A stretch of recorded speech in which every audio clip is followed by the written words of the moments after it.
Hello বন্ধুরা, সেলাইয়ের চ্যানেলে তোমাদের সবাইকে স্বাগত জানিয়ে শুরু করছি। আজকে তোমাদের দেখাচ্ছি ব্লাউজের মধ্যে আমরা যে কাপ বা প্যাড বলো, এটা আমরা কিভাবে বসাবো এবং সহজ ও সঠিক নিয়মে আমি তোমাদের দেখিয়ে দেব। তোমাদের বুঝতে কোনো অসুবিধাই হবে না। প্রথম পার্টের ব্লাউজের যে সামনের পার্টটা, এই পার্টটার প্রথমে আমাদের গলাটা কমপ্লিট করে নিতে হবে, একদম গলার পট্টি সহ। কমপ্লিট করার পর এই যে কাপগুলি আছে, এই কাপগুলিতে আমরা লাইলিন কাপড় লাগিয়ে নেব। যদি ব্লাউজের কাপড় থাকে এক্সট্রা, তাহলে তোমরা ব্লাউজের কাপড় লাগাতে পারো, তাহলে তো খুবই ভালো হয়। যদি ব্লাউজের কাপড় কম পড়ে, তাহলে তোমরা লাইলিন লাগাতে হবে, কারণ লাইলিনটা না লাগালে প্যাডের যে কালারটা আছে, এই কালারটা উপর দিকে ভেসে থাকবে, দেখতে ভালো লাগে না। যদি ব্লাউজের কাপড় থাকে তাহলে তো খুবই ভালো, তাহলে কালারটা খুবই সুন্দর আসে। আর যদি ব্লাউজের কাপড় কম পড়ে, তাহলে তোমরা উপর দিয়ে লাইলিনটা লাগিয়ে নেবে। দেখো আমি ঠিক উপর দিয়ে লাগিয়েছি সেলাই করে, কিন্তু ভেতরের সাইডটা লাগাতে হয় না। তাহলে প্রথমে বলে নিচ্ছি যে আমরা কি করে মাপটা বার করব। দেখো এখানে আমি আধা ইঞ্চি রেখেছি শিলির জন্য উপরের দিকে। এই আধা ইঞ্চি আমরা বাদ দিয়ে দেব। আর আধা ইঞ্চি বাদ দিয়ে এখান থেকে আমরা মাপটা ধরব। এখান থেকে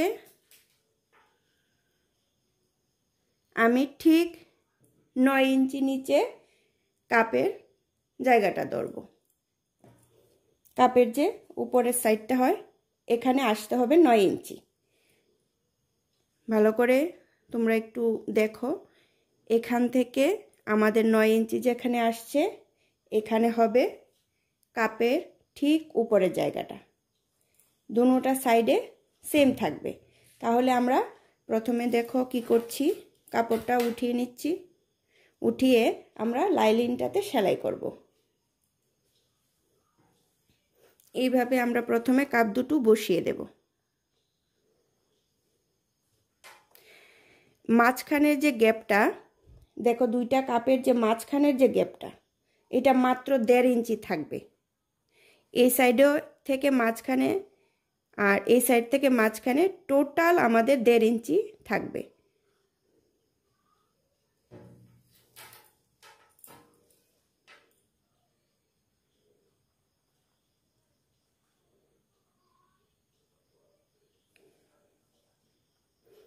দেখো বসিয়ে নিয়েছি আমি, তোমরা ফিতা দিয়ে মেপে দেখবে। তারপরে এখন দেখো সামনের পাটটা আমরা আবার উল্টো করে আমাদের দেখতে হবে, সামনের দিকে এনে আমাদের বাটিগুলো ঠিকঠাক আছে কিনা, বসেছি কিনা আমরা মেপে একটু দেখে নিই।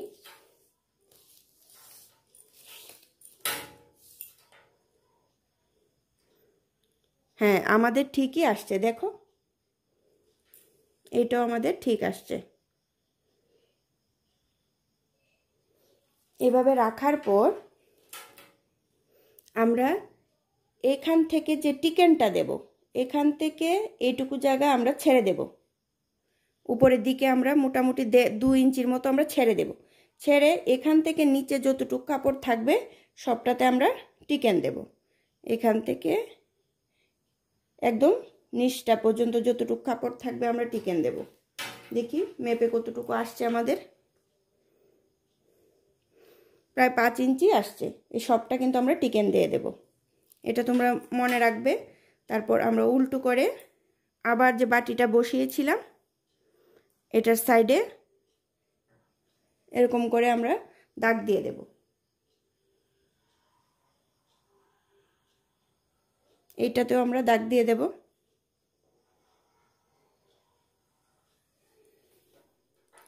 দাগটা শুধু আমরা উপর দিকে দেখো দিয়েছি, নিচটাতে কিন্তু আমরা ছেড়ে দিয়েছি। নিচটাতে কিন্তু আমরা দাগটা দেইনি, দেখো দুটোটা বাটি।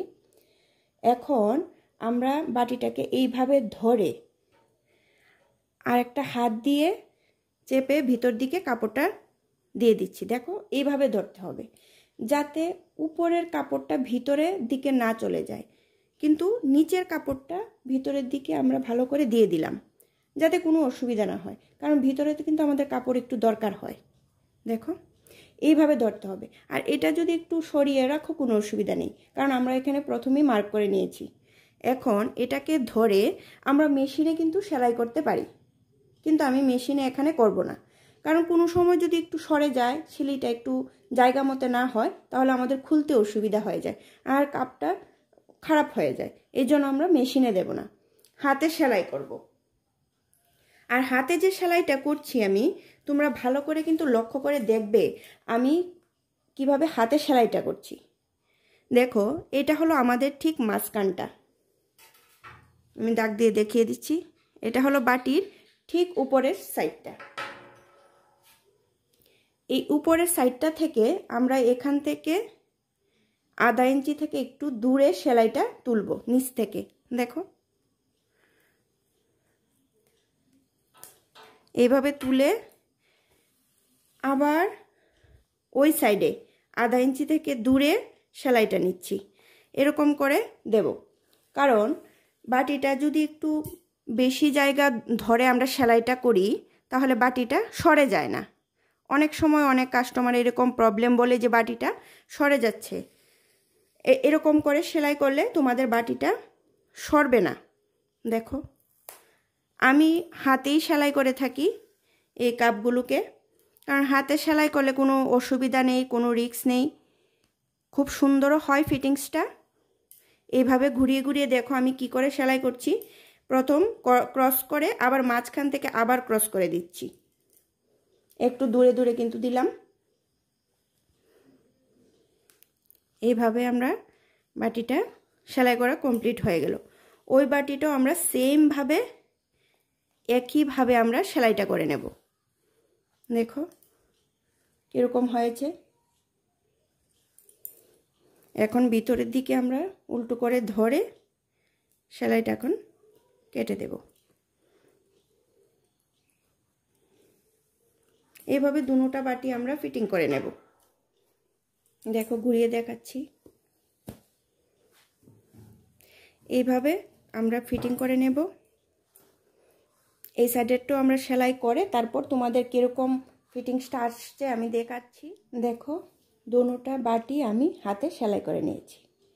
হাতে সেলাই করার পর এরকম ভাঁজ করে নেবে কাপড়টাকে, এরকম টিকেনের মতো করে।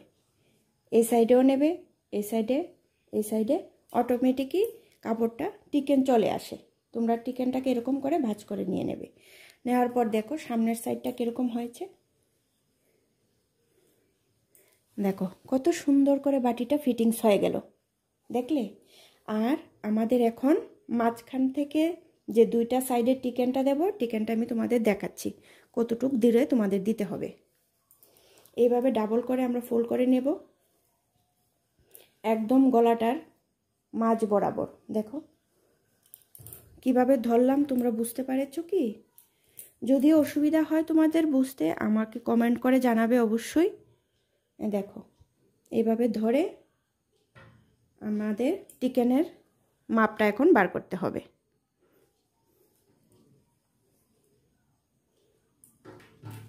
এই মাঝখান থেকে সাইডে আমরা 3.5 ইঞ্চি দূরে টিকেনটা দেব। এখানে দাগ দিয়ে দিলাম, এখানেও দাগ দিয়ে দেব। আর টিকেনের লম্বাটা হবে 5 ইঞ্চি। প্রথমেই তোমাদের দেখিয়েছিলাম, 5 ইঞ্চির বেশি কিন্তু দেব না। বাস এই দুটোটা সাইডে সেম ভাবে আমরা ওই সাইডেও টিকেনটা দাগটা দিয়ে দেব। দেওয়ার পর টিকেনটা দেখো কিরকম হয় দিলে। দেখো টিকেনটি দেওয়ার পর কিরকম হয়েছে সামনের পার্টটা। এই দেখো কত সুন্দর ফিটিংস হয়েছে কাপগুলো, দেখেছো?